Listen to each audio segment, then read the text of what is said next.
To get it running on the Steam Deck, the only thing we needed to do was turn it on and then hand it to testing. It was that easy. Did anything surprise me about it? Yeah, usually it takes us a year to port something. This time we just had to hit the power button. People are gonna love this. It looks so good on the screen. I don't even know. I don't even know what I'm looking at. Is this nanobots?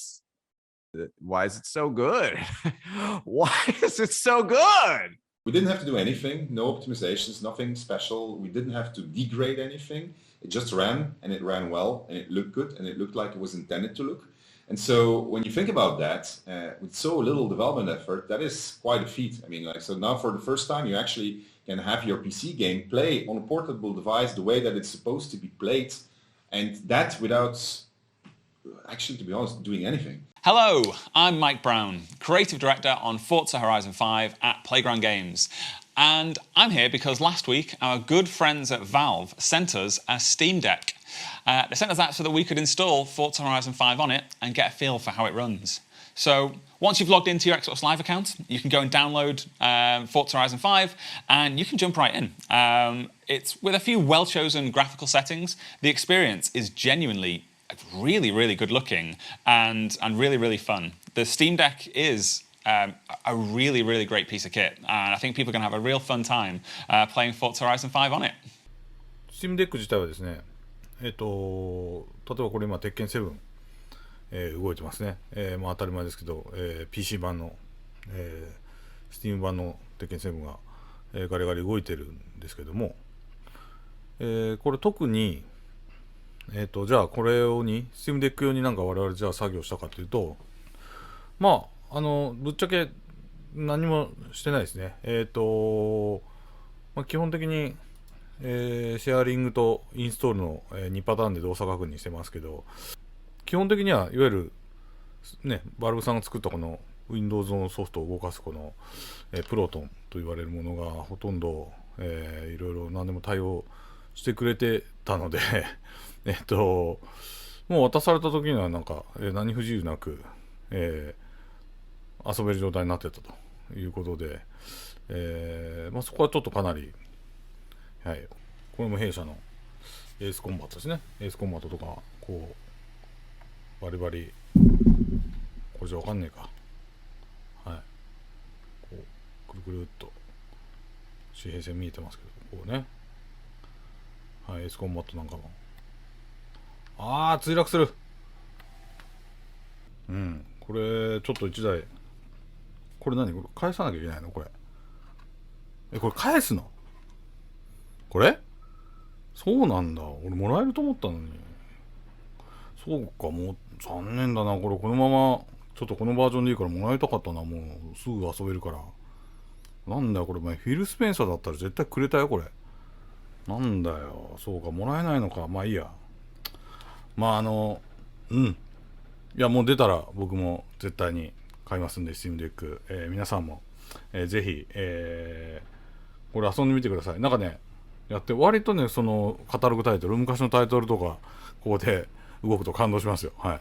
情報がギュッとね、ここに凝縮されてて、遊ぶとなんかおーっていう、はい、なんか喜びはあります。ぜひ皆さん、体験してみてください。では、バンダイナムコエンターテインメントの原田でした。Whenever we take on the task of working on new hardware, it's usually a big deal.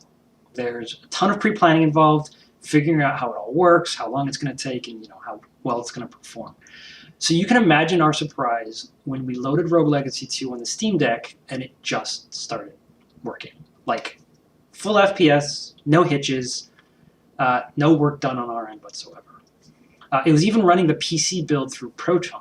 We could have made a Linux version, but we just didn't need to. And I think what's more surprising than it just running was how it ran.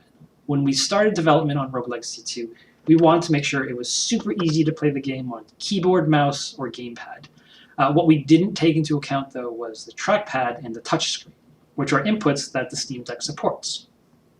Well, it turns out we didn't need to do that either, because when you use the trackpad or touchscreen on the Steam Deck, it just immediately and seamlessly switches over. So you can play the game and move your character with the full fidelity of a joystick, but the moment you want to aim, you can just touch the screen and it switches. That pretty much blew us away because it just ran so much better than we thought it would, and we didn't have to do anything to get it working.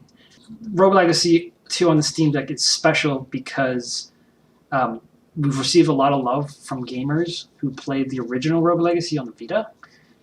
They love the portability, and I feel like this is a return to form.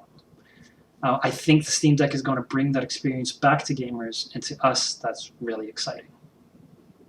Hi, my name is Steve Filby. I'm the CEO of Evil Empire and marketing manager at Motion Twin. Today I want to talk to you guys a little bit about our experience with bringing Dead Cells to the Steam Deck.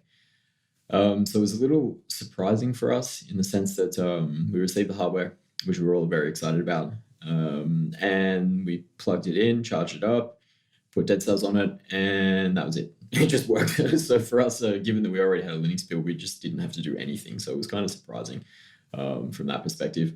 And then on top of that, it was actually quite fun because it's a nice piece of equipment. It feels good in your hands. You can remap all of the buttons, so you can use the little back buttons on the thing, which in Dead Cells is kind of cool in terms of reaction speed. Overall, yeah, it was for us the only thing I think that we had to do that was sort of like standard in terms of bringing a game to a new console was request validation in the back end of Steam, which took like 24 hours or something like that because the game runs perfectly. So yeah, it's I think probably as far as handheld experiences goes, it's definitely Dead Cells as close to the PC version that you're going to get, the PC console version. So yeah, definitely a positive experience all around for us.